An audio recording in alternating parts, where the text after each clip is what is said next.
This is a HeadGum podcast.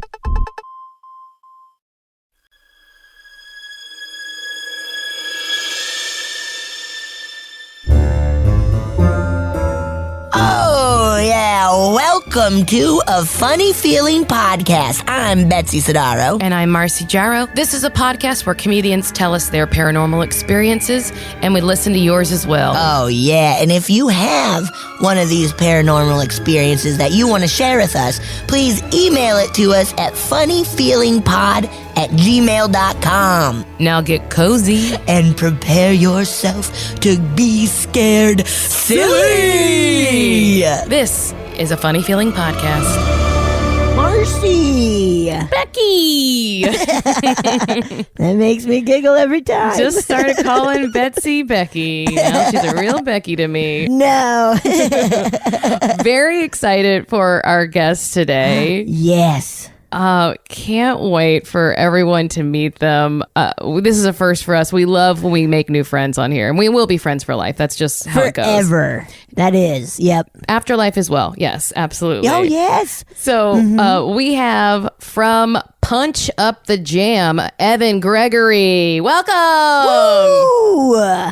Thank you. Thank you so much. I am really excited to have an afterlife friend. That's probably the first time that's ever happened to me. Just declaring that to be true as the premise of our friendship. This is really cool. Yeah. It's mildly threatening, but I think you're going to enjoy it. Thanks. Yeah, I'm already enjoying myself. Thanks for having me. This is exciting. What a Thanks pleasure. for being on. So tell us about Punch Up the Jam. Yeah, this is very generous of you to have me on in minute one. Ask me about my show, but this Punch Up the Jam is a long-running fellow HeadGum show. We're in like this, cousin shows, I guess, and I've been hosting it for about a year or so with my brother Andrew. And where did you guys meet? meet? The idea for the show is we met. I've known Andrew almost my whole life. I've known Andrew. We've been brothers a long time, actually. We met in our hometown in Virginia, which I'll get to later in this episode. Spoiler, yes. I'm going to talk about some spooky hometown stuff. Yes. But we've been YouTubers now for like 10 or 12 years. We're known for making remixes of stuff found on the internet, primarily the series Auto-Tune the News and Songify the News. So we kind of got sideways into podcasting when HeadGum asked us to come host this show, which is so simple. It's awesome. Every episode we talk about one single song, some great hit, some greatest hit of all time. What have we done this year? Boulevard of Broken Dreams by Green Day, I Want It That Way by the Backstreet Boys, I'll Make Love to You by Boys to, whatever, one a week, and we just talk this song to death. We talk about the background of the song, what's great, what's horrible about the song, and then by the end of the episode, we punch it up. We make an improved version of this song. It's always way, way, way better than whatever that classic version is that you know. For example, in the Backstreet Boys, you might be curious, what way is it that they want it? Everybody wants to know that they want it that way. What is that way? Well, we looked at the receipts and we figured out that way was missionary. And so we rewrote the song to be very clear. It's very clear and on the nose. Now you know what way they are all about. We did the song Brandy, You're a Fine Girl, What a Good Wife. Yes. With our guest was John Gabris on that episode. And we rewrote it so that Brandy is now the protagonist of her own story. Instead of being sidelined in the bar the whole time while her sailor lover goes off banging whoever in other port cities. You know what I'm saying? So this is the work that it's crucial work. It's important work. And I invite you to check it out. That sounds so fun and exciting to me. I like to dissect stuff until it's ruined, so that's fun. Yes, that's the unspoken mission of the show. Dissect it until it's ruined. And put it back together. And then we make a quote-unquote better version, which actually it's always worse because it's just a parody version. Tell that to Weird Al. Love that. Oh, we love Weird Al here. Big Al. Love a parody. Weird Al is the guiding light of our show. He came on as a guest actually a year ago when we first started hosting, and he came on and we talked about, it would have been last December, we talked about simply having a wonderful Christmas time. And just as we are now apologizing and we are like Weird Al apologists saying like, we actually truly love Weird Al, which I do. I'm just like deep super fan and was blessed to have him on the pod. We had the exact same experience talking with him as we're cracking on Paul McCartney and how crappy Simply Having a Wonderful Christmas Time is. And Weird Al it freaking sucks. And Weird Al spent the whole hour just being like, I love Paul McCartney. God bless him and his lordship, his knightship, Sir Paul. But this song is doo-doo caca. Hell yeah, Weird Al. Speaking of like Gabrus earlier, he invited people on who like loved Weezer. He's like, who loves Weezer? And he got me and Dan Lippard came on High and Mighty as guests. And then I like listened to the album right before I went on because I was like, I like them, but it'd be fun to go on. And then I spent the entire podcast being like, fuck these guys. Like literally like the way they talk about women is so infuriating. And I just went on and on and on about how like listening to it as an adult makes me realize how many ingrained misogynistic things I learned from Weezer. And then I was like, I'm a bad guest. I took this in the wrong direction. Yeah. From rock at large, right? We're learning these things. But, yes. But yeah, some of those Weezer songs like fall into that same category. I'm definitely the type of Weezer fan that's like loved album 1 and 2, then like watched them fall off and sort of like I forswore it. This is no longer me. And then you get to like album 6 and 7, you're like, this is actually so bad, it's making me question whether the first ones were good. Yes. Yep. Wasn't I've They've had that retconned for themselves sure. to be bad. Yeah, it is wild also. Yeah, just being an adult and listening to some of the shit now where you're like, this is really not okay. Like, or just dorky. Like, this is just dorky, man. Was I telling you, Betsy, that I was singing Eminem song? What's the one? Stand there and watch you burn. That one with Rihanna.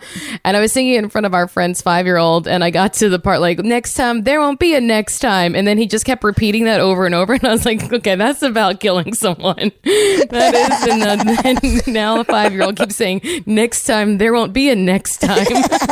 Yeah, the implication is only violence when you say that. Yeah. Oh, You're like, yeah. next time, there won't be a next time. Okay, now I'm repeating it. Each repetition actually makes you imagine something more violent. At first, it was just going to be like a fight. Like, we're going to get in a fight, so therefore you won't do it. Now, once you said it 6 times, it got up to murder. Yes. Yes, for sure. Yeah. It became more and more clear what he meant. Well, I think it sounds like an awesome podcast that all of our listeners same. should check out. Check it out. But now I'm going to do the thing that we always do on this podcast, which is I'm going to ask you, what, if anything, do you believe about the paranormal? Yeah, thank you so much for bringing it around to the core theme. I am like a recreational paranormal enthusiast. I go for scary movies, and I like the right down the middle spooky stuff with like real basic ghost shit. And the jump scares, the paranormal activities, the Nightmare on Elm Streets or whatever. But I don't really believe in a lot of occult happenings in our world. I think I could say that maybe I have some beliefs that are in the supernatural realm in terms of the connectedness of people and the like unexplainable nature of like what happens when communities of people act together. But I don't really believe in ghosts roaming the world. Mm-hmm. I think the afterlife, maybe question mark. Afterlife question mark. Mm-hmm. However, ghost stories and people's reactions to them is like endlessly fascinating. So I do not have an aversion to like, oh, somebody's about to tell me a ghost story. This is bunk. This is a waste of my time. I think it's delightful. I think it's just delightful. And whether or not you want to explain it or not. And one example from this is not even the hometown story I planned to tell, but but another example from my hometown is there is this really old house. I'm from Radford, Virginia, which is a small town on the west side of the state in the mountains. And there is this really old house. Ingalls house. It kind of looks like a castle down by the river. And like one family had it for a century type deal. Like you go in there and it's very Miss Havisham vibes, lace curtains. Yes. Like this wasn't just, it's not like the wood paneling kind of 80s style that you might see commonly where it's like, this got decorated a generation ago. This is more like we're 3 generations removed from whatever interior decorator came in here. It looks, the spooky vibes are so strong when you step in there, and there is a mirror in the front hall. It's like such a famous house. You could just like go visit the old family. And, my mom kind of wanted to make nice with them, and we went over to hang out one time when I was a kid. And there's this giant mirror in the front hallway, big formal entryway with a sweeping staircase, right? And in this mirror, there is a burned in image of a woman's face. What? Ew. And it's a literal ghost in the mirror. Like everyone knew this house is haunted because you can see the ghost in the mirror, and it's not just hearsay. You could see this silhouette right there. Whoa. And it's not like an accidental scratch on the glass. It's like a shade, almost like an inverted photographic image. Like this is some real ghost stuff. Well, lo and behold, I mean, of course that story is told for generations because the thing is burned in the mirror decades ago and is just still sitting there. Yes. So that's part of the spooky lore of the town. But of course, somebody eventually explained it away as like, well, in this time period of mirror, there's the certain type of silver nitrate that is the backing. And there was a lightning flash that burned it in there, actually like a photographic chemical process. Like there was a lightning strike right outside the house that was so bright, it burned the mirror forever. I mean, even that, though, is spooky and nuts. Right? Like, where it's like a lightning bolt got that close to a mirror and, like, messed it up forever. That's spooky. Also, I would argue that's the origin story of the ghost, and that the ghost still exists. That's just how she got trapped in the mirror. She got lightning. She got body swapped. Zapped it. She got body swapped because of the lightning. Yeah, now there's a mirror walking around inside a lady somewhere. Yes. I love that. You're absolutely right. The amount of energy from the lightning bolt put her spirit in the mirror. I would 100% believe that. Yes. She's behind the glass now, watching us. She got printed in there.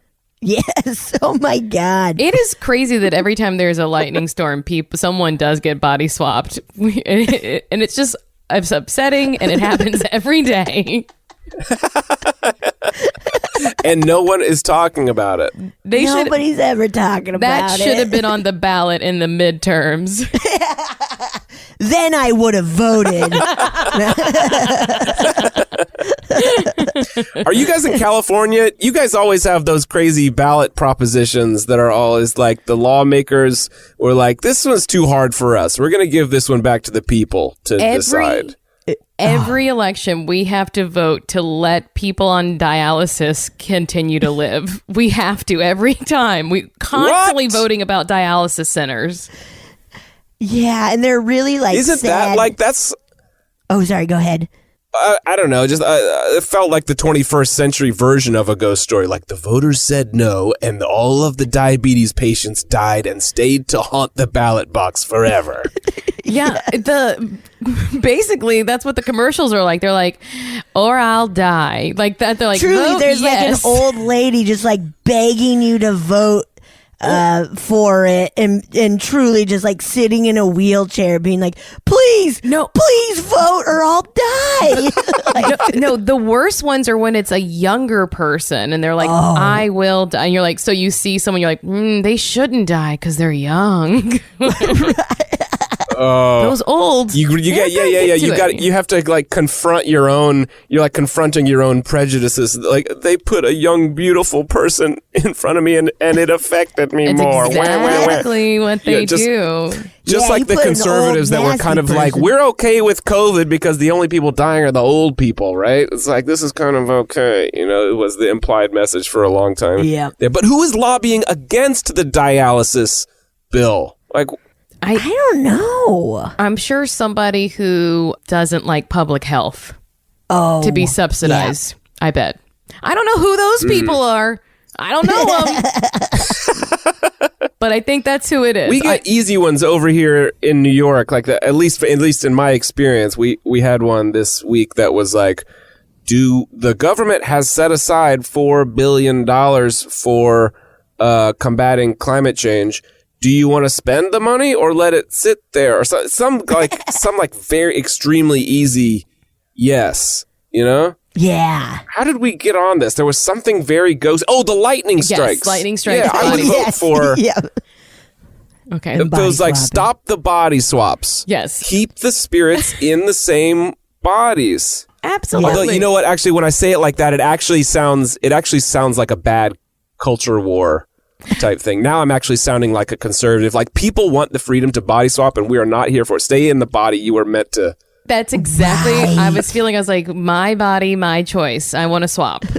Yes, and if I want to swap, I'm gonna swap. Yeah, and I can't make anyone swap because I'm definitely, it got to be consensual swapping. It's got to be consensual. And it's I'm pro swapping. Yeah, I'm out here. I'm walking in the middle of a thunderstorm by myself. I'm going to the top of this hill while the lightning rolls around me. If somebody else comes here near me, that's their choice. Yes. Yep, they know the rules of this world we live in. When you hear the thunder, depending on how far away it is, you say, "Give you body swap."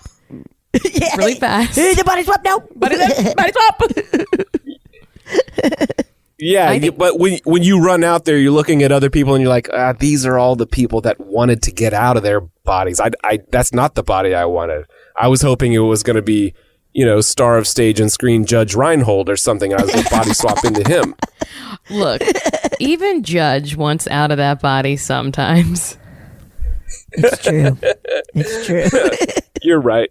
I don't know the troubles of Judge. You don't know what Judge is dealing with in that body of judges. So, just to steer us back, although I think this is perfectly on topic too. Yeah.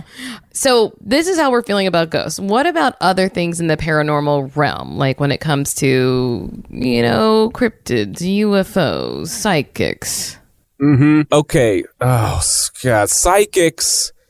Okay, psychics I do, it's kind of bringing up some bad feelings, bad mojo for me because it feels so scammy. Mm-hmm. It feels so scammy. Mm-hmm. I think it's possible to me, it feels maybe possible to me that there are people out there with like such mental acuity or connection to other people that they might be able to sense things, but my own personal feeling about an industry of psychics, is that something we could even categorize? Feels so scammy to me that this is just about taking people's money and then you act really horoscopy. I'm feeling that you are going to have something bad in your future. Just saying the most broad possible things that like guaranteed must come true. Or yes, I also am feeling that. I also am having fear about my future. Oh, it's true.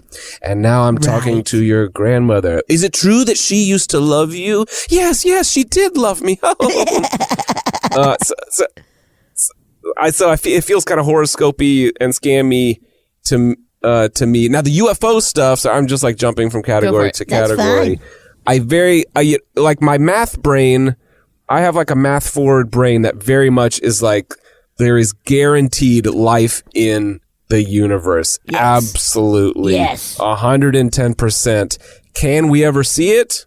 I don't know. UFOs, probably all explainable, but you cannot prove the negative, Mm-hmm. The other thing that kind of bends my brain about the alien stuff is, say the universe is, X billion years old, whatever it is, and humans have existed for, civilized for like 100,000 years and in a state where we could even have a telescope for like a couple thousand years, right?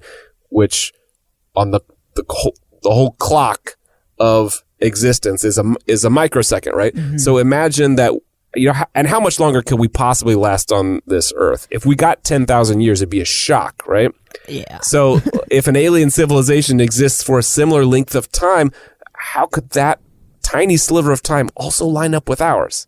They could have been sentient, but 10,000 years ago and we missed them, or 1 billion years ago and we missed them. How does their little infinitesimal bit of time line up with ours? Just so that kind of thing is a mind bender for me, Oh, sorry. But I was going to say time being linear is really important to that. Like it, and I don't know that without modern civilization, time is as linear as we think it is. Ooh. Please go further, please. I need this. Well, as Matthew McConaughey once said, the idea that we constructed calendars and clocks and so that we could track and keep, to figure out harvest and whatever. And I don't know most of half of the things I say I kind of only barely understand. But so that there are civilizations even on this earth that don't adhere to time, and they've studied, I read this in a dream book when I was in high school, but they've studied them and they dream in past and present and future. Because they don't have a real understanding of what time is. And so it's a construct, right? Time is a construct to us. So to say that how could they exist at the same time? It's well, what is time other than a thing that we made up? And if we think about it on a bigger scale, when we look at stars, we're looking at something that happened millions of years ago, right? And because that's how long it takes to get to us. So there's a lot of stuff in between that little information that I just said that I can't conceive of or comprehend that makes it there's a possibility that something could overlap. Yeah. Yeah, and the scale of it. You just can't comprehend. Mm-hmm. So there's no way you could really fit it inside your brain that there are 1 billion galaxies, and each one of them has a chance of having lots of life in it. But could it ever make it to us? And how long would it take if it did? You can't conceive of those lengths of time or the size of those quantities. Mm-hmm. Right. It hurts my brain to think about it too hard. Yeah. You got to drink more water, too. I definitely got to drink more water. I don't like it. Give me milk, man. Just drinking a gallon of milk a day. Yeah, it's really good for you. It's really good for you. So then I think that is a fair thing to be we just don't know. Yeah. If they're coming here, especially. So I guess no mermaids then? Or yes or no? Oh, mermaids. Wouldn't that be awesome? Terrifying. Mermaids would just be, that's a fun world, I think, where we have mermaids. I guess, okay, let me peel it back a little bit, because, the first image you have is very wholesome, possibly sexy, Disney mermaids and stuff. That's nice. But what would a real mermaid be that somehow is half mammal, half fish? And also has skin. You know what happens to your human skin when you're underwater for more than a couple hours? What is the version of our man skin, our human skin that survives? It's really cuckoo. It ain't Daryl Hannah. It ain't Daryl Hannah. It's going to be something really goopy and weird and scary. So maybe it's not a happy world that has mermaids in it. But I definitely believe that the legend is based on sailors getting, enticed by something and tricked by their own horniness into hallucination and then dying on rocks. Hell yeah, that definitely happened. Mm-hmm. Right. Yeah. We always say they saw some sexy manatees and then they're look at that beautiful lady. Is that part of your podcast canon that the mermaids were manatees, or are there real mermaids in the world of Funny Feeling? We think that they're manatees. I think they're manatees. Big juicy tits, just delicious manatee tits. Big old manatee titties. That's what they wanted. Yeah, they're look at the beautiful. Yeah, if you face, saw manatee those cheeks. Right, yeah, the walrus is just sunning itself at about 500 yards, and it was wearing a coconut bra. That's it. That's all she wrote. That's it. Yeah. I have a hard time with cryptids. I want to believe that there's a Jersey Devil or I'm interested in it, right? I'm interested in it. Yeah. But not enough to really go down that hole too often. Bigfoot, cool, maybe, yeah. Show me something. But as far as me, I'm not seeking it out as much as I love a great ghost story. Same. Yeah, same. The Bigfoot stuff. You know, there was a show on a few years ago on one of these channels that sort of like pretends to be, what was that? I think it was Discovery, maybe Animal Planet or something, where there's like, okay, this channel really should be about facts, but they have figured out that they can get eyeballs with, you know, fiction and toying with myth and whatever. So there's a whole show called like Finding Sasquatch or something like that that ran for a while. And of course, I encountered this, as you do when you're visiting your aunt and uncle over Thanksgiving, and like the TV's just always on to a cable channel you never heard of, you know? And so they're really into Finding Sasquatch. And to me, like a cynic, it was like undermining the whole legend, because everyone that's involved in the Sasquatch hunt is so notably conspiracy minded about everything, that it was like everything to them was a conspiracy. So therefore, their belief in Sasquatch was even like being undermined. You know, they'd go out, they'd stay in the forest all night and be like, we know the Sasquatch is here because there was a sighting 20 years ago. And so we're turning on the microphone overnight and we're putting up an infrared camera, blah, blah. We're definitely finding it tonight. You know, nothing happens all night. They wake up the next morning and are like, we know the reason that he didn't come by was because of the such and such, just absolutely sure of themselves that it was because the power station down here had changed transformers. You know, some insane reason and justification to like get to the next episode. Okay. Well, bad luck, but we know they were here for sure. And it like, to me, made the Bigfoot legend even more and more unbelievable with every minute it went on. As I would rather believe in the ghost stuff that we're being haunted by people that are left behind and stuck in the mirrors. Also, did they find poop and try to use poop as proof of something? Yes. On one, there was definitely like, it was like we're comparing different poops in one episode about like, okay, this feels like it was dog poop or whatever that just like kind of got squished into the wrong shape, and now Bill is like fondling it, conspiracy theory putting it under a magnifying glass. My conspiracy theory is that all the Bigfoot hunters, they came from they originate from being fecophiles, yeah, where they just love poo-poo and they wanted to find more poo-poo, and then they're like, well, this is weird. I guess I'll just make up a Sasquatch, and that's what I'm looking for, so I can go get more poo-poo in the woods. I love touching dog and raccoon poo-poo, and my neighbors think I'm strange for it. So I must concoct a fiction that I'm hunting a mythological beast. That will make me seem more normal than just plain old touching poop. And it does work. Absolutely works. It absolutely works. Even saying it out loud, actually, there was a logic to it. I think this actually does make sense. It makes so much sense. Yeah, imagine you would buy it if it was archaeology, right? I'm touching King Tut's poop because I need to know. I would right? absolutely like. I would pay so much money to go see King Tut's poop. It's all wrapped up. It's wrapped up in a little sarcophagus. In a gold little toilet. It's a little sarcophagus toilet. It has its own mummy for sure. It has its own little pyramid. A tiny pyramid off to the side of the big one. Honestly, we thought all their poops were pyramid shaped forever, and then we realized those are just little tombs. Little poop tubes. That's just the tomb for them. So you grew up in Western Virginia, not West Virginia, right? Is that what you said?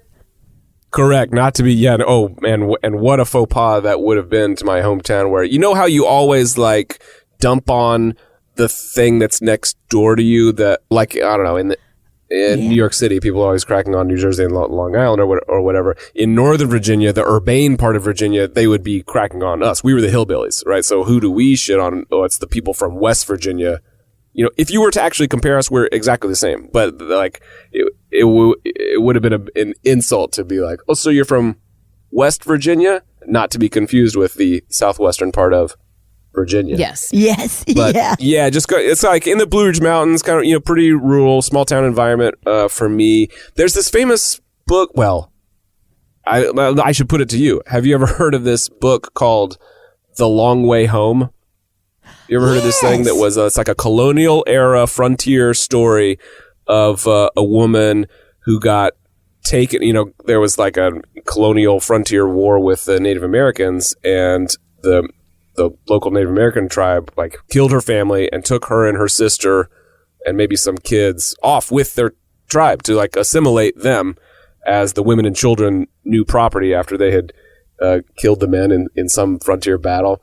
And so the true story is that after they got taken up to Ohio or something, she's escaped captivity and then walked on foot, hundreds of miles back to where she was from. And that was the long way home. So it's like very locally famous story and part of the local history, but I think may have been well known enough to be kind of known beyond. But that sort of background there's like an aspect of lore to that area about Native American culture, but it's also part of the Deep South. So the horror stories or ghost stories that I'm most familiar with from the area also had to do with slavery. Oh yeah, and and of course it could all just be just total fiction of people just trying to make up the scariest story possible. And so to do so, you call upon like the most brutal and scary parts of our history, right? But that's my one like so-called real brush with paranormal, or the closest thing I have to my own personal encounter with a ghost was, I guess I was a senior in high school. So sorry, I just waltzed right into this, and now I'm like telling my autobiographical. Yeah, it's great. This tale. is what I'm excited. I did very little to get And us some here, of this guys. is gonna. Okay. I'm just tour guiding my way through your podcast episode. Killing it. A few of these details sound a little bit like they're scripted, but I'm telling you the God's honest truth, which is that the story I'm going to tell you took place on Halloween. Well, I guess maybe we were seeking it out because we're teenagers and we're like, what's something spooky we can do, right? Yes. This is like, it's the same way it would play out in one of the Friday the 13th or Halloween movies or something. The kids are like, let's go, or a Scream movie, like the parody of the horror movies. Let's go do something spooky on Halloween, dudes. And I was like friends with the rockin' dudes crowd where like I was the rule follower, teacher's pet, but was like in the band and stuff like that. So I had all these musical friends that were like into rock bands and being bad boys. And that was not me. But on Halloween, when they proposed that we drive around and egg people's houses, I was like not brave enough to say no to that. So I'm like impugning my own character in telling this story. But, you can understand the teenage mindset of being like, oh, okay. And I like effectively roped into driving the getaway car, which is probably the same way Yep. in real life that getaway car drivers are roped into, bank robber stuff. Just the peer pressure of like, if you think about we're not going to make you point the gun. It's the worst part, though, because you are only having the anxiety the entire time. There's no fun adrenaline, just the anxiety. Right. Yeah, I will. There was definitely adrenaline for me because I was so scared. And you're hopped up, and I'm definitely getting an adrenaline high from just like driving literally my mom's minivan around, so incriminating. Like if anyone saw this vehicle, but I was not getting the physical pleasure of like doing the egg throwing and hearing splat. That seems, in hindsight, that seems like it would be kind of satisfying. But there was we had this giant boxy minivan. It was a Chevy Astro, which at the time was like, this is a family minivan. But now if you saw the same shape of vehicle, you would be like, this belongs to a plumber or something. It looks like a professional vehicle. It looks like a box truck, cargo van practically. Yes. And it was plain white. So my friends got a huge kick out of how we were going to drive around in this giant white minivan that looked like the eggs we were about to throw, and they just called it the Eggmobile. Yes. And I don't have that many memories other than my friends really wanted, we had 3 or 4 other guys in the car, really wanted to go to the soccer coach's house and egg his house because his name was Coach Greco. I pray to God he's not listening to this show. He was like the archetype of the guy who has the easiest teaching job so he can be on the coaching staff. Yes. You know what I mean? Teaching Yes. the freshman geography or whatever it was, and is doing a bad version of that so that he can coach football and soccer, something like that, and was not well liked by the students as I recall, and so he was like prime target on the list. I remember that feeling of like sheer fear that like he's going to walk out right as Andy and Steve and Jason are like nailing his car at the front of his house with eggs. So that's what's happening on Halloween evening, as we're like literally want to get up to mischief in the most literal sense and are too old to be dressing up and all that stuff. Yes. But we're also, in the grand scheme, like if you were writing this into a Scream movie, we are very much building up negative karma Yes. doing this. We're getting the attention of any Halloween spirits that are watching us Yes. in the bad way. Yep. Yep.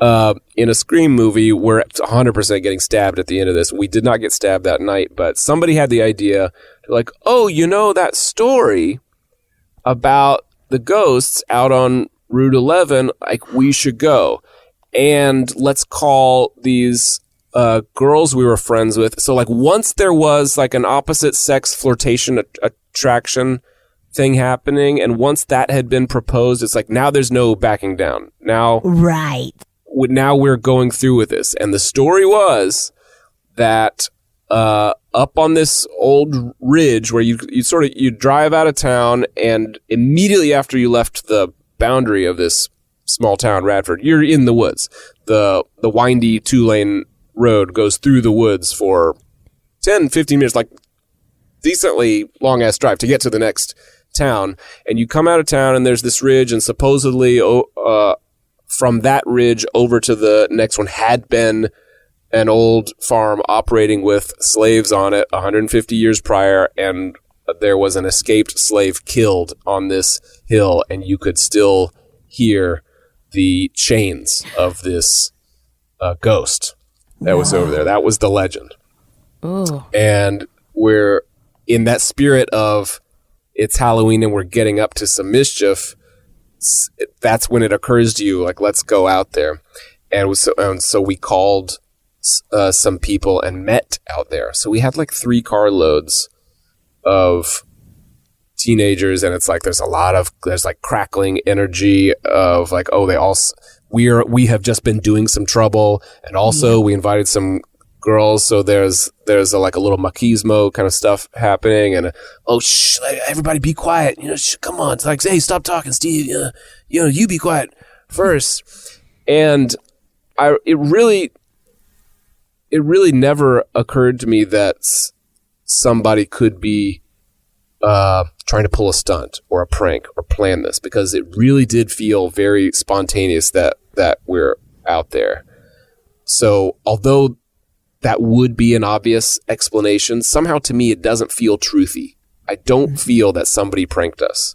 But what I do know is that when we finally, after many minutes of like whispering, we pulled off in the gravel on the side of this road, we're just sort of like looking upwards up this hillside through the trees in the dead of night. It's close to midnight on Halloween, and we all finally got quiet, and we literally heard chains clinking at the top of this hill. Oh my God! Whoa!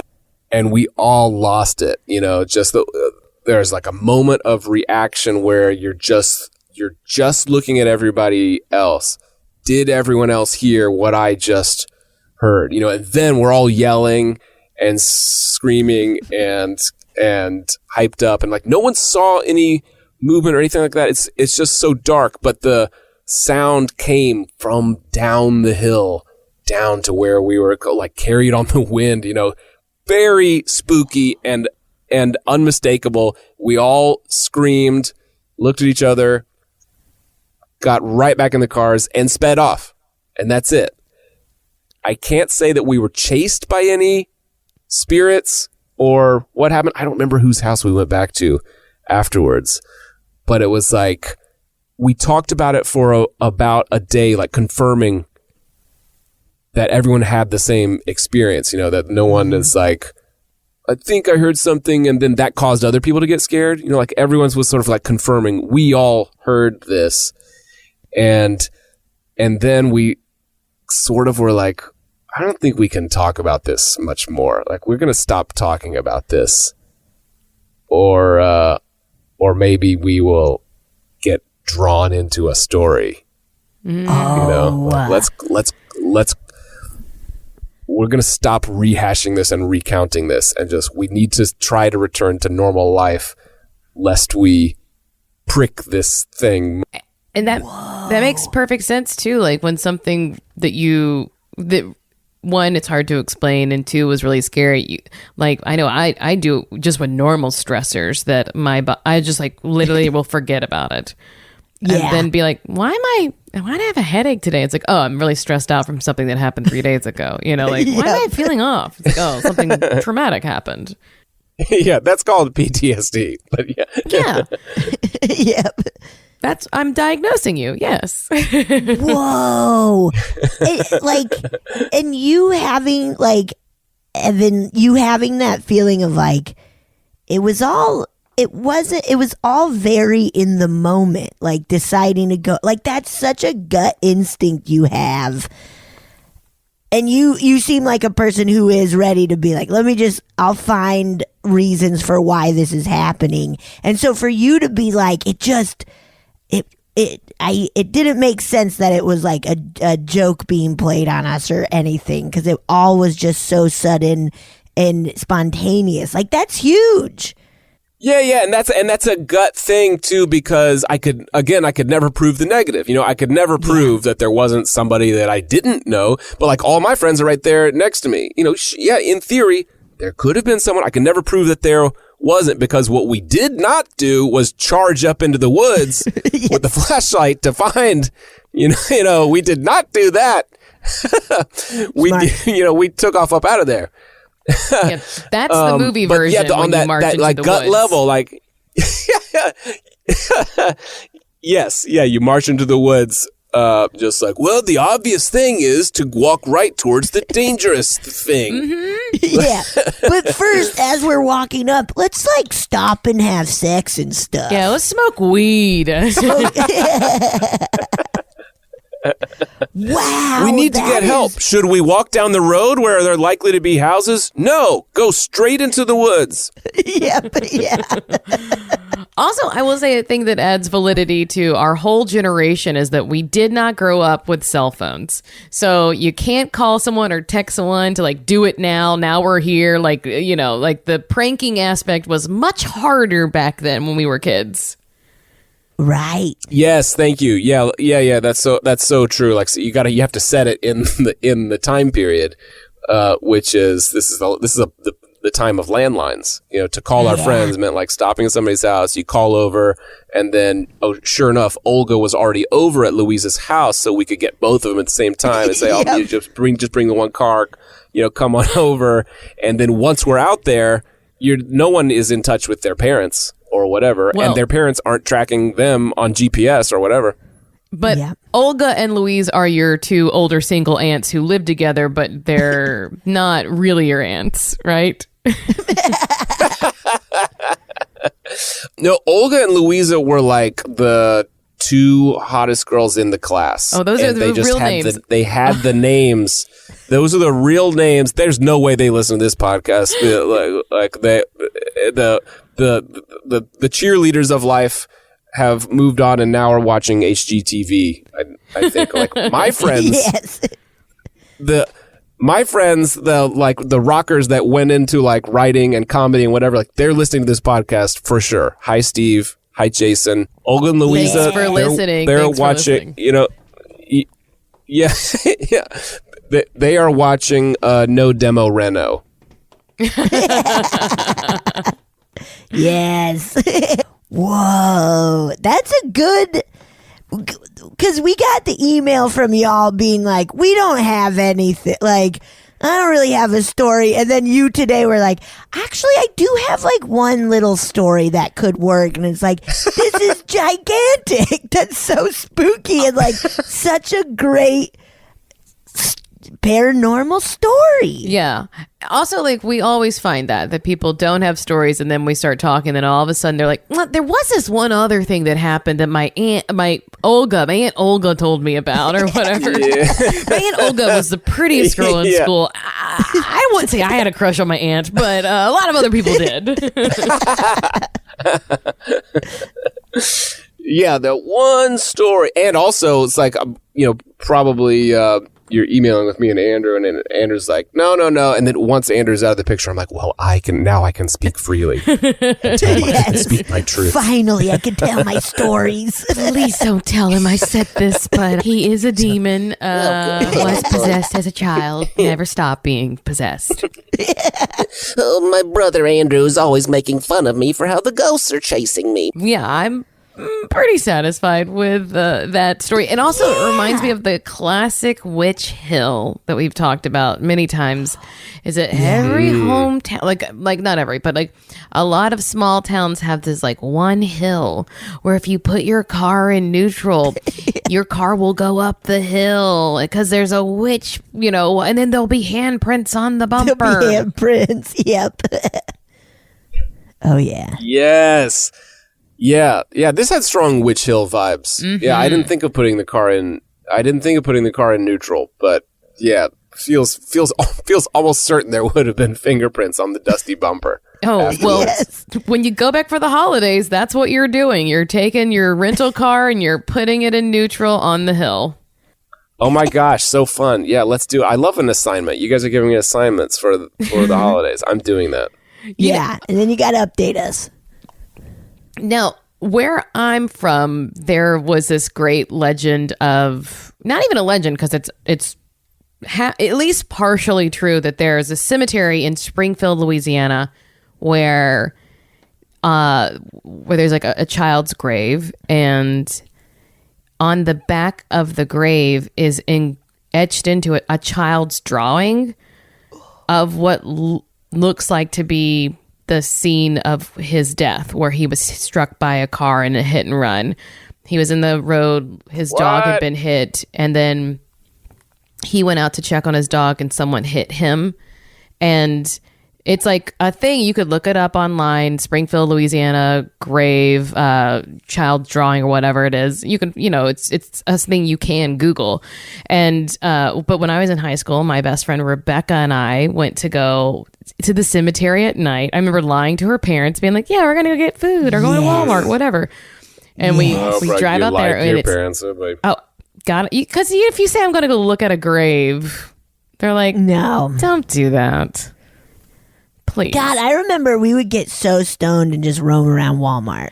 Yeah, that's what we... And that would be like a great night. Yeah. God, we really had fun. Oh, absolutely. And that's what we said we were going to do. We're going to get stoned and go to Walmart. But no. So we were in the cemetery at night, and all of a sudden, flashlights in our eyes. And it was a cop. And he's like, what are you two girls doing here? And I remember Rebecca got so startled. She always wore like Steve Madden slides that are actually very popular again. And she kicked her foot and her shoe flew right at the cop. Luckily, no, he didn't. He wasn't. He seemed cool with it.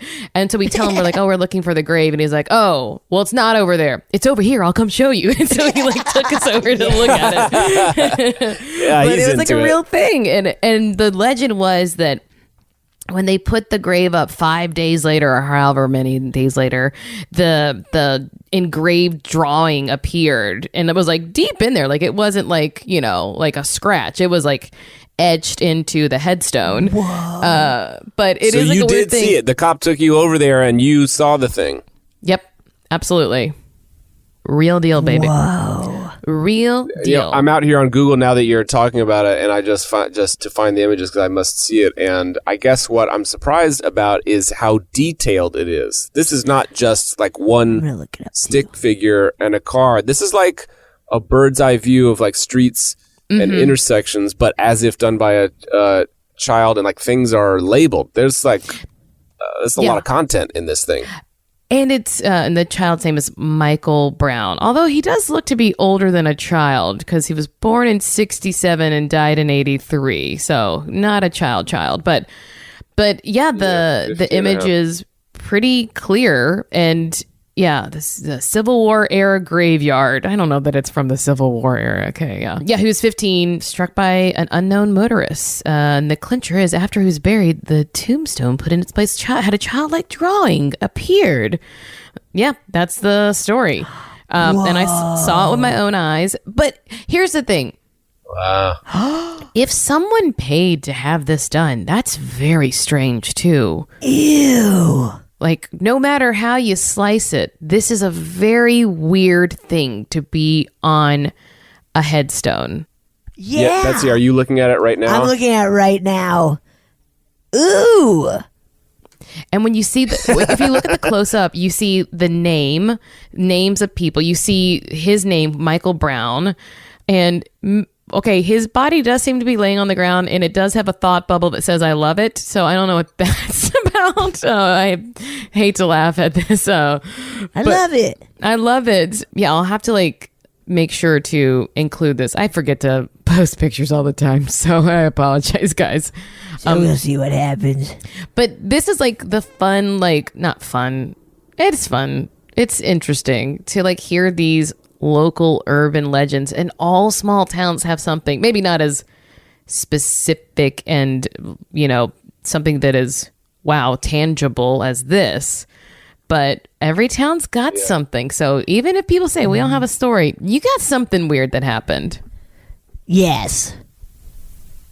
Yeah, something weird's happened, and especially because like something like there, like I feel in the olden days everything caught on fire, so you know at least some building caught on fire at some point.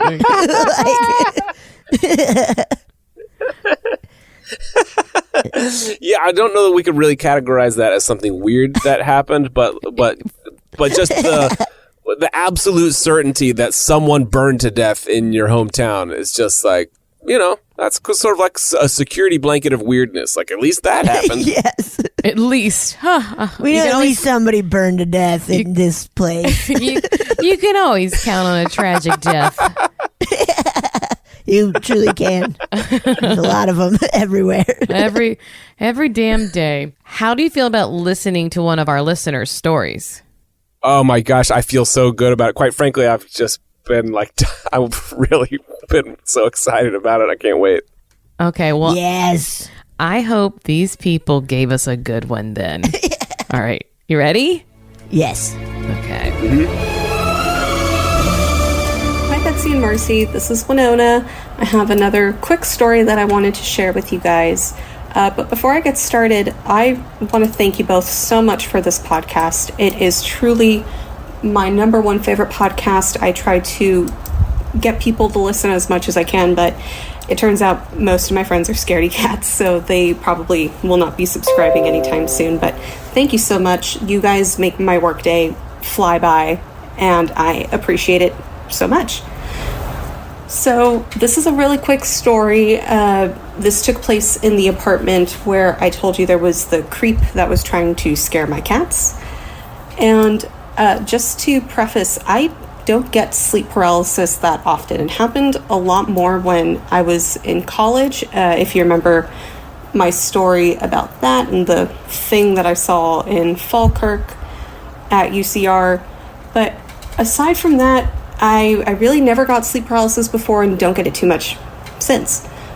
So this is a couple years after college, and we're living in that apartment, and not too many creepy things had really happened, but it was when we were still pretty new, I guess, in that space. My husband, he was working and would work full-time, be gone all day. And then during this time, I was actually unemployed, so I would just, float around home and get things done there. So one afternoon, I just finished a bunch of chores and decided to take a nap before I got started on making dinner. And as I'm falling asleep, I hear our front door open. And I'm thinking, oh, my husband came home early. Okay. But then I realized, I can't move. I'm now in a sleep paralysis situation. And it doesn't feel threatening or alarming. So I just figure, okay, well, give it a second. It'll wear off. And I can hear my husband walking through the apartment. Or at least I hear footsteps going through the apartment. And then I see a figure that's wearing a blue shirt, like my husband's uniform, but it's all blurry. Even though I feel like my eyes are open, my vision is blurred, and I just see what looks like a person wearing a bright blue shirt, like my husband's uniform, but I really can't discern any specific features or details. And I try to say, hi, babe, or, just welcome him home, but I can't talk. And now I'm starting to feel a little bit of panic. And this figure in the blue shirt just keeps coming closer and closer into the room. And now it's standing next to the bed, next to me. And I'm trying to wiggle and I'm trying to break free out of the sleep paralysis, but I just can't. And then finally this figure leans in close where our faces are almost touching. And even at this close, I can't see any details. It's just this blurry figure that looks like what my husband would look like coming home from work.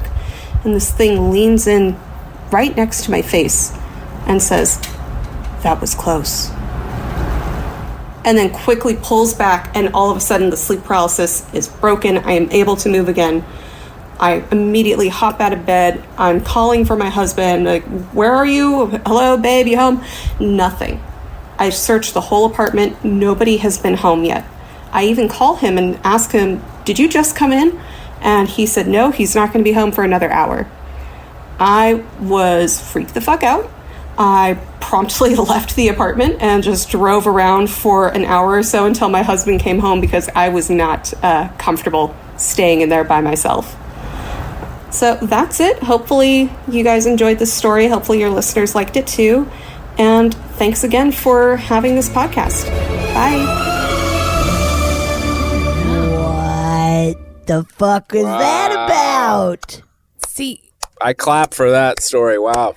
here's the thing about sleep paralysis, because, there's medical explanations for it. It's like stress or like when you're not, it's like a sleep disorder. But how the fuck does your brain write that? Like, if your brain's like, I'm gonna play a little trick, I'm gonna make my own life worse, I'm gonna make myself scared, and this is the script I'm following, where I look just like someone I know that I trust, and then I'm gonna get scared and say a very weird line. I'm gonna pull it out of my ass and I'm just gonna say, that was close. Like, how does the brain do that? And I guess as a writer I shouldn't act so surprised, but it still feels like such a strange thing. For if we are creating it, why are we creating it that way? Oh, I've never heard of anything like that in sleep paralysis, something coming in, like moving to that just, wow. I mean, yeah, it sounded so dreamlike. I haven't ever been sleep paralyzed, but I've had the feeling of being paralyzed in a dream, where you're like, oh, I'm trying to get somewhere, but it feels like I'm running through molasses, and that's your brain trying to process some stress that you have or some trauma or whatever. That's what this reminded me of. But boy, oh boy, if I saw a blurry version of my spouse, that's super spooky and seems to be like guaranteed apparition. This thing is blurred because it's touching both the physical and spiritual realms at once, right? That's why we're blurred. Yes. Man, and that goes back to what I was saying about time and timelines, like some blurring of it, like, unless that was something posing as a husband, but just like even maybe even just seeing the memory of something that's already happened before, but seeing it actually outside of your head, like, so I don't know. Also, just saying that was close. Oh, very threatening. What was close? Yes, what was close? You know- what are we doing Was here? it a lightning strike and we were about to do a body swap? Body swap, body swap. Body could be in body swap. I mean, completely iconic thing for a ghost to say that was close. But I'll tell you what it brought up for me was rather than thinking it was a malicious ghost being like, oh, I'm threatening you and saying like, oh, that was close. You got off easy because I was about to kill you or body swap you or something. Instead, I thought, or at least my first thought had I been in her position would have been, oh, this is a visitation from my husband who has just been through something. It sounds like she didn't mention the job, I don't think, but it sounded blue collar. This guy's like a lineman for the power company or something like that. Like he was just in a very dangerous. He almost got body swapped by a power jolt or something, and his unmoored spirit, while in mid body swap, came and visited me, and then was like, "Ew, that was close." Almost got zapped, then went back into his body. Evan. That's what happened. Put it in the history books. That is the fact. That's it. Whoa. And it is like that could be, like, oh wow, that just blew my mind. That's it. Winona, that's what happened. Yeah, ask him what he was up to that day. I mean, I'm sure you did when he got home, but still, that's... Yeah, whenever you have like a weird dream and you wake up like you're like, I feel weird feelings towards someone, just act on them. Just be like, what are you hiding from me? What have you done? I'm mad at you and I can't figure out why. Yeah, this is your fault. Whoa. Yeah, I don't get it, man. Oof. Sleep paralysis sucks. That was a good one. Yeah, I've never experienced That was a really good story. Yeah, that was really good. That was creepy. Absolutely. Now, have you ever heard of people having sleep paralysis with an old hag that they see? This is like a thing, like normally, like a very common thing that we hear is people see like a shadow man, and the shadow man is like typically described as like a tall, like dark figure wearing a hat. It's very weird that that's just like a thing that people are seeing. Tall man, black as black can be, like, no blacker color is there than this shadow man with a hat on, right? But another version of sleep paralysis are the hags. Yeah, hag. Yeah. And sometimes they'll be sitting on your chest. Or I have a friend who had a story where they were on either side. It was two, and they were on either side of him talking to each other. And saying, should we take him now? Like something too terrifying. Yeah. Too terrifying. And that makes me think of the mermaids. You feel very knowledgeable in the lore of sleep paralysis, and I kind of just want to go further down this track. But the thing about the dark hat man is reminding me that is a very common, I think I'm getting this right, hallucination for people who are on a Robitussin trip. Like there's like a canonical hallucination that all people share when doing certain types of drugs, and it looks the same, according to their own description, right? So that is, to me, hearing about this is sort of like begging the question, is there some like essential vision that we are having that is like part of our spiritual heritage that's being tapped into? Whoa, I've never heard of that with robo-tripping. I remember that was big in high school. Like, we're going to robo-trip tonight, man. I was like, okay. Just as a PSA, I'm going to drink beer. And for the kids listening, I had a friend do that with NyQuil, and his lungs collapsed and he almost died. So like, chill out on the scissor, as they call it. They call it. Yeah, this is a hard pass. This is not an endorsement. This is an anti-endorsement. You need to hard pass on the robo tripping. Do real drugs. Don't stuff. Don't do Walgreens drugs. Do real drugs, kid. Yeah. Whoa. Yeah, but like, why is there this similar, like, it can't be the Robitussin that's causing the hat. Like, it's something else. And why is it across cultures the thing that people are seeing without all hearing the story, Like, it's just... Right? That's the stuff that's really weird. Yeah. Yeah, the similarities. It's like, it really makes you think that the hag combined with Dark Man and Hat, like, what do those two threads have in common? And, I know what I was about to say is that, like, the story we just heard from Winona, that's not Dark Hat Man, right? Nope. Right. What we just heard is not that. Yeah. Right. So where does it fit in? And that's what, like, you know, I think that's why we love this so much. We just, like, some stories have similarities, but the way they are unique are what makes, you know, it exciting. And, like, there aren't answers. We'd love to know them, but yeah. we don't know what it is. Either our brains are very, very, very weird, or the world is way weirder than we understand.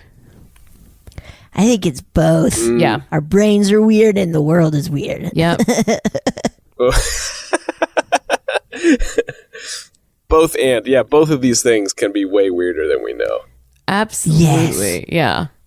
Also, Yes. like we talk about all the time, but like the things we don't know that exist in the ocean alone, like Ew. Yeah. much less everything else. Don't even talk about paranormal. Just talk about weird fish and how long they've been in existence. We don't know. Oh man, I saw the grossest picture of a deep sea squid the other day. That's like it lives a mile under the water, so it doesn't even look like a normal squid. It dangles its tentacles 40 feet to like pick up poop from other fish and stuff. And it was the most alien looking thing, but also ghostly looking because it lives 5,000 feet down and never sees the sunlight. That species could just exist down there for 1 billion years and never interact with us. Mm-hmm. You know, it's so creepy. It's so creepy. And there's untold mysteries like 1 more mile down that we could never, ever get to. Oh, God, that's so creepy. It's, the ocean is awful. Yeah. I'm looking up what's the deepest living squid, and it's called the big fin squid because scientists sometimes give up on names. And it looks like an alien. Big fin squid? Big fin squid, also known as the place in the genus Magnapina. Yeah. Big Rarely fin seen. Ew. That's a nasty. Ew. That's absolutely an alien. That is nuts. Ew, imagine seeing that. I would never. Like, it's in the squid family, but it doesn't look like what you think of as a squid, right? It's that, like, for our audio only listeners here, this thing has a head that actually looks like the head of the alien from Alien. Mm-hmm. And Yes. then it has like maybe 4 or 6 arms sticking out horizontally, almost in like a man-made way. These things are so straight. It looks machine-made.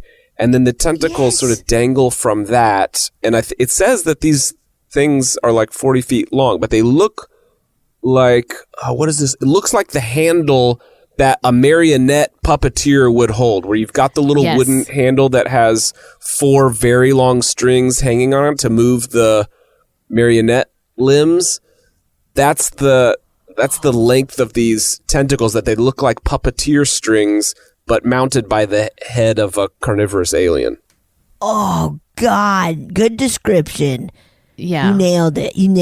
Ew, I'm like getting like woozy looking at that. I don't like that one bit. You have to drink more water. No, give me my milk.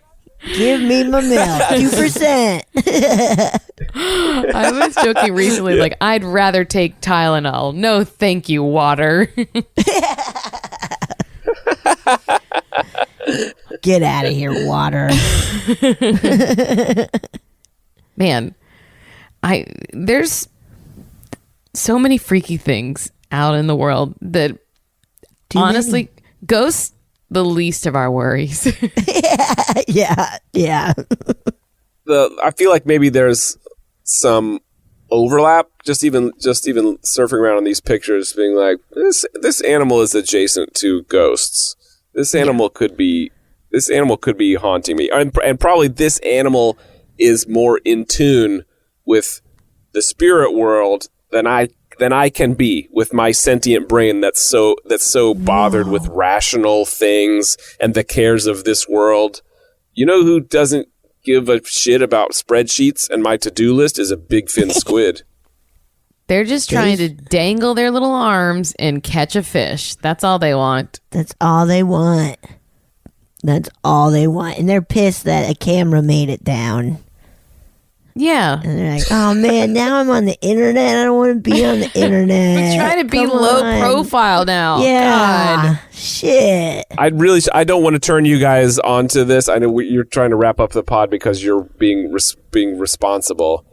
I should not No, turn you guys please go onto for this as a people that are like addicted to being scared. But as a very internet-y person, I surf around on Reddit to like find out what people are talking about, and there is this like absolutely horrifying subreddit called thalassophobia, which is the fear of large bodies of water. And so, what do people share on this subreddit?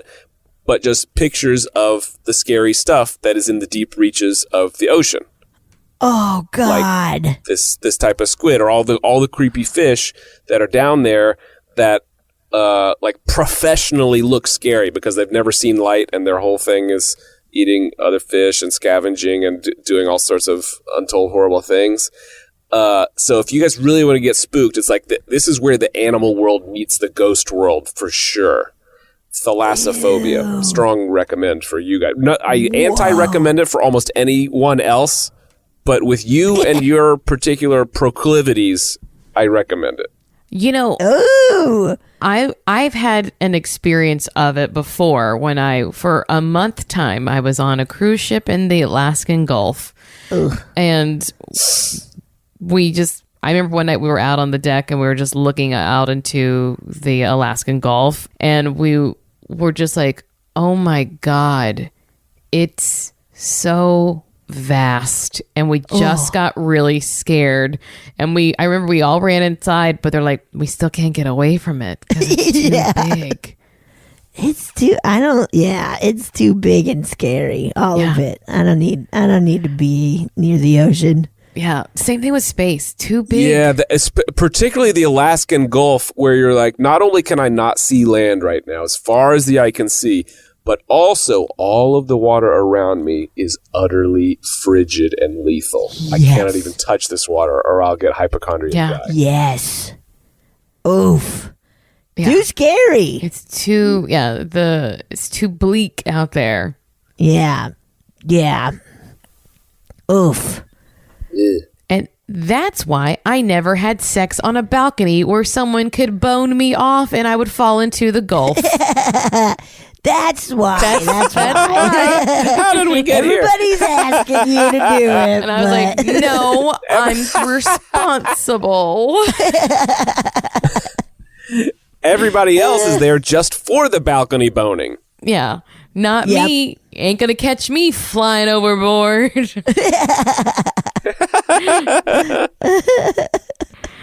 Okay. Well, this has been so much fun. I want you to tell our listeners again where they can find you, your podcast.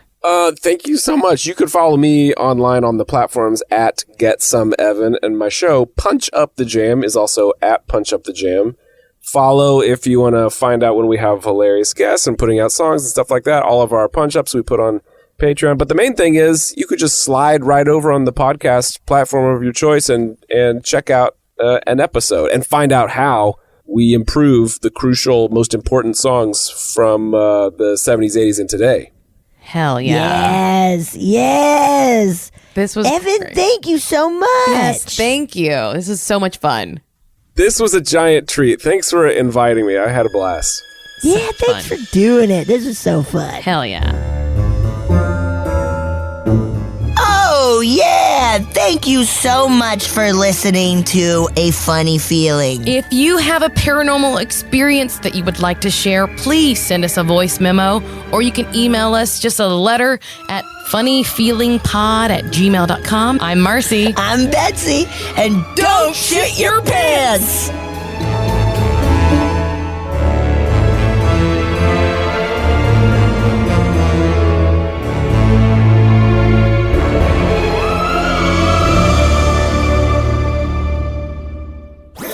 That was a HeadGum podcast.